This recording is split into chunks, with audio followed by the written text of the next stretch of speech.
They don't want you to see it, you're not going to see it. That's exactly right. They have years and years and decades of experience hiding things. Naturalized citizen Joerg Arnu caught Area 51 fever 26 years ago. For 2 decades, his website, dreamlandresorts.com, has been a digital gathering place for aerospace enthusiasts, aviation watchers, and some who've worked at the best-known secret base in the world. Participants swap stories, post photos, and make educated guesses about what's going on out there in the Nevada desert.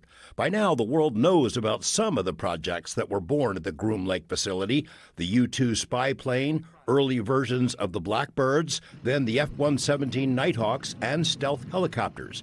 Joerg Arnu's readers get occasional hints about odd objects zipping through the skies, but big secrets can and are being kept. Look at some of the exotic planes like the Tacit Blue that was developed in total secrecy. It was flown in secrecy. Then all of a sudden they put it in a museum and said, yeah, we had this for a while. But too much secrecy can sometimes backfire. Area 51 was obscure, largely unknown in the 1980s when the Air Force illegally seized 89,000 acres of public land around the base to hide something. Actually 9 flying saucers flying. In 1989, KLAS-TV put the base on the map for good, with allegations that alien technology might be stashed out there.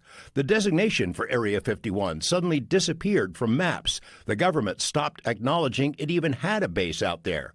Too much secrecy only fueled more public interest. Tens of thousands of people have made the trek to the desert to check it out. In the early 2000s, an Area 51 watchdog named Chuck Clark revealed to us the military had hidden sensor systems on public land, miles outside the boundaries, to warn the base of anyone approaching. Clark's Rachel home was then raided by the Joint Terrorism Task Force, a harbinger of what later happened to Joerg Arnu, whose homes in Rachel and Las Vegas were targeted by federal agents in late 2022, with he and his girlfriend, Linda Hello, held at gunpoint, presumably for something that appeared on his website, though he's never been told what he did that crossed the line. What exactly am I accused of? You're treating me like a hardened criminal, like a terrorist. When they came in here, they asked me, are there any booby traps in my house?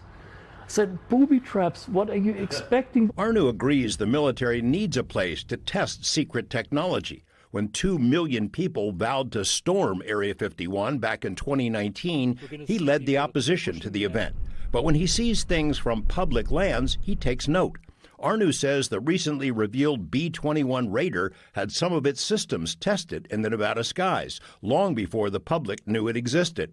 He thinks the rumors about a successor to the SR-71 spy plane are likely true, but doesn't know if the new version is actually called SR-72. The main focus these days, he suspects, drones, unmanned warplanes, and jamming tech. That's one of the big things out there. They are flying drones, obviously. The Russians, Chinese work on stuff to jam our drones. We work on stuff to jam their drones. Then the next step is, how do we make the drone communication so secure that jamming is not effective anymore? The public isn't likely to see much of this, though. Arnu says Area 51 has its own Area 51, an inaccessible valley north of Groom Lake that can be seen, but only if you have your own satellite. The really secret stuff, I mean, they have a whole empty valley just north of Groom Lake. And they have the mountain range where they can pretty much play with anything they want. Nobody can see it.